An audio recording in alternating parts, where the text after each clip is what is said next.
Assalamualaikum warahmatullahi wabarakatuh. Nama saya Widya Titanila, NPM 1869108881. Saya dari Universitas Islam Riau, Pendidikan Guru Sekolah Dasar. Baik, di sini saya akan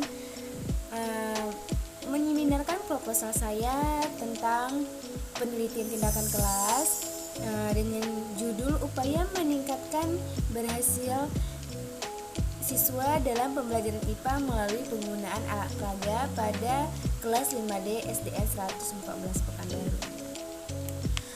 Dengan pendahuluan, latar belakang adalah yang dimana itu proses memanusiakan manusia, meningkatkan daya ingat yang harus diwujudkan di dalam seluruh proses atau upaya pendidikan, yang merupakan usaha sadar untuk menciptakan suasana belajar dan proses pembelajaran agar peserta didik lebih aktif mengembangkan potensi dirinya untuk memiliki kekuatan dan keagamaan yang mengendalikan dirinya, kepribadian, kecerdasan, akhlak mulia. Nah, dalam pembelajaran IPA adalah sebagai salah satu ilmu dasar yang mempunyai peranan penting karena pembelajaran IPA merupakan pengetahuan yang rasional objektif tentang alam maupun segala isinya. Agar proses pembelajaran berlangsung lebih efektif, nah di sini ada faktor eksternal yang dimana adalah meliputi berbagai bakat, kecerdasan, minat, sikap, dan faktor eksternal itu seperti kayak tujuan pembelajaran, materi pembelajaran, dan strategi metode pembelajaran. Lanjut ke tentang yang akan saya observasi itu pada wawancara itu tanggal 12 tahun 2021 itu di guru kelas 5D, yang dimana saya mengajar, yang dimana guru tersebut mengajar IPA itu menemukan gejala-gejala fenomena yang ada pada pembelajaran IPA. Nah, di sini saya akan mengaitkan tentang tema 3 itu adalah makanan sehat, yang dimana mempersiapkan siswa untuk mewujudkan atau mengembangkan pembelajaran ini dengan alat peraga. Di sini juga ada tabel presentasi siswa yang kurang mencapai KKM, rendahnya hasil belajar siswa yang ada disebabkan oleh selama proses pembelajaran atau jarang menggunakan alat peraga. Di sini juga ada tabelnya, data nilai rata-rata ulangan anak.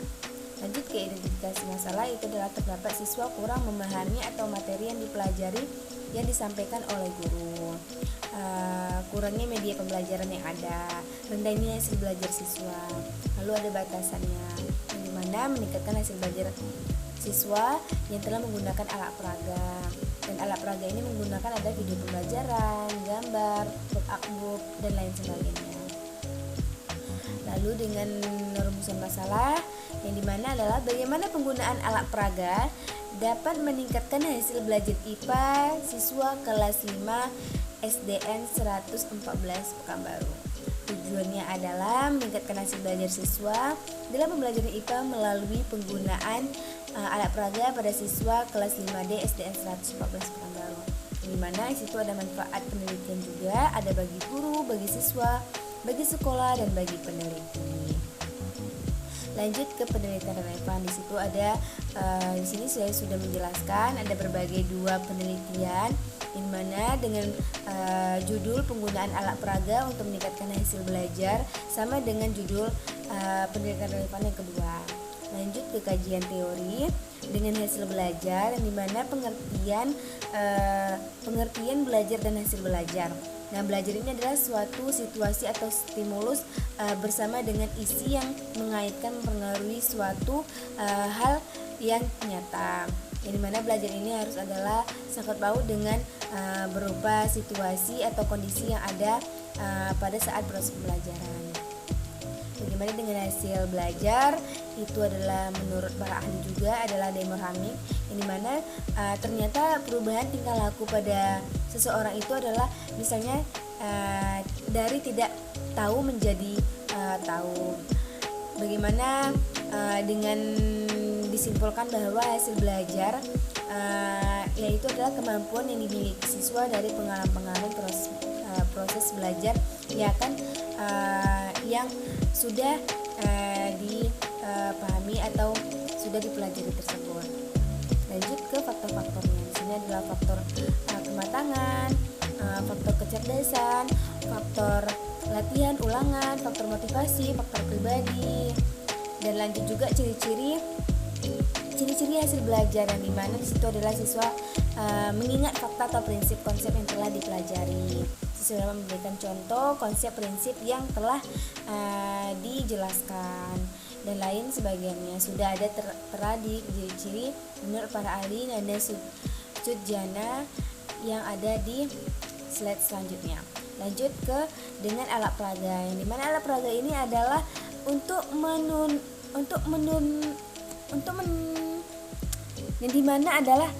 menurunkan keabstrakan dari konsep, yang dimana agar siswa mampu menangkap arti sebagai konsep tersebut. Nah, bagaimana dengan manfaat alat peraga ini adalah memberikan pengalaman yang nyata yang dapat menimbulkan kegiatan mandiri anak. Bagaimana manfaat alat peraga bagi siswa? Itu adalah dapat meningkatkan motivasi, mengadakan materi yang variasi, dapat memberikan suatu berpikir analisis. Dan manfaat alat peraga bagi guru adalah dapat meningkatkan kualitas pengajaran. Baik, dengan hubungan dengan adanya alat peraga dengan hasil belajar itu sangat penting, karena di mana anak tidak dapat bisa mengetahui bahwa apa yang dia dipelajari tidak sesuai dengan kenyataan yang ada. Harus menunjukkan dengan adanya sesuatu benda atau sesuatu yang bisa dipraktekkan. Lanjut ke pelajaran IPA, yang dimana pelajaran IPA adalah suatu ilmu yang mempelajari tentang alam sekitar beserta isinya. Nah, di sini adalah model pembelajaran PBL yang saya ambil. Yang di sini adalah model pembelajaran PBL ini adalah merupakan berbasis masalah, yang merupakan inovasi dalam pembelajaran, karena dalam problem based learning ini adalah kemampuan berpikir siswa yang betul-betul yang dioptimalkan. Nah, bagaimana dengan kekurangannya? Di situ adalah siswa yang tidak semua siswa yang akan terbiasa menghadapi suatu masalah, dan mungkin di sini adalah yang dimana untuk terbiasa berdiskusi dengan teman-temannya, apalagi dengan pandemi saat ini. Langkah-langkahnya adalah yang pertama adalah orientasi siswa pada masalah, mengorganisasikan siswa untuk belajar, membimbing pengalaman individu atau kelompok, mengembangkan dan menyajikan hasil karya, menganalisis dan mengevaluasi proses pemecahan masalah. Bagaimana dengan selanjutnya dengan materi IPA, yang dimana di sini ada banyak ada standar kompetensi dasar, indikator. Itu adalah salah satu tahap pembelajaran yang dimana guru akan menyampaikan dimana di situ akan disampaikan oleh guru di awal pembelajaran. Lalu dengan materi pokok, yang dimana di sini ada materi pokok adalah organ pencernaan pada hewan, yang tersebut adalah ruminansia. Di situ juga ada penjelasan. Di sini adalah hewan tersebut adalah kelompok hewan mamalia yang memakan atau dua kali dalam dikenal dengan hewan mamalia lainnya atau mamalia bayi. Mamalia biak. Di situ juga ada pembagian. Lanjut ke kerangka berpikir, di mana kerangka berpikir ini adalah itu merupakan mata pelajaran yang sangat besar untuk kemungkinan sulit dipahami. Dan di situ juga ada kerangka berpikirnya, ada kondisi awal, tindakan, kondisi akhir. Di situ ada juga siklus 1, siklus 2.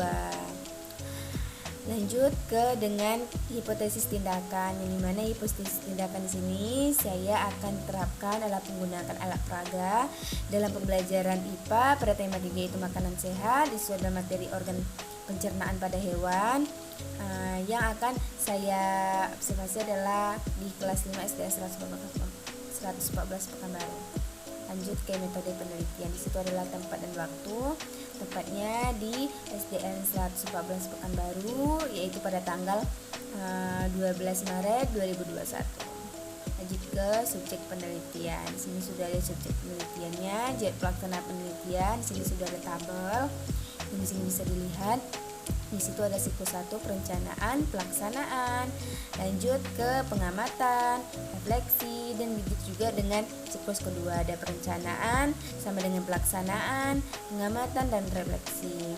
Nah, bagaimana dengan perbedaan tersebut? Karena di siklus pertama adalah kita memberikan penugasan, dan ke siklus kedua adalah bagaimana indikator keberhasilan siswa. Lanjut ke dengan prosedur penelitian. Di situ juga ada 2 siklus yang sudah saya berikan gambar, itu adalah skema prosedur penelitian. Nah, lanjut ke pengamatan. Nah, pengamatan itu adalah suatu observasi yang dimana saya akan merancang keberhasilan siswa atau skenario pembelajaran yang berkait dengan alat peraga. Lanjut dengan refleksi. Di situ juga ada yang berkaitan dengan siklus 1 dengan siklus 2, yang dimana situ adalah menganalisis pengamatan, yang menganalisis nilai tes anak, dan lain sebagainya. Lanjut ke teknik pengumpulan data, di mana situ ada observasi, ada tes, ada dokumentasi, dan di situ dokumentasi itu adalah kita menginput seperti gambar dan skema yang lainnya. Bagaimana dengan instrumen penelitian? Di sini saya akan memberikan suatu lembar tes, lembar observasi, yang dimana untuk mengantusias untuk peserta didiknya. Lanjut ke teknik analisis data ini yang saya gunakan adalah analisis deskriptif, dan ini berupa data kuantitatif maupun kualitatif. Dimana indikator keberhasilannya adalah apabila meningkatkan hasil belajar siswa mencapai nilai lebih dari 60 dalam tes akhir siklus, maka minimal 75%, dan itu keseluruhan jumlah nilai siswa. Baik, sampai di sini yang saya bisa jelaskan dari seminar proposal saya. Lebih kurang saya mohon maaf. Wabillahi taufiq wal hidayah. Wassalamualaikum warahmatullahi wabarakatuh.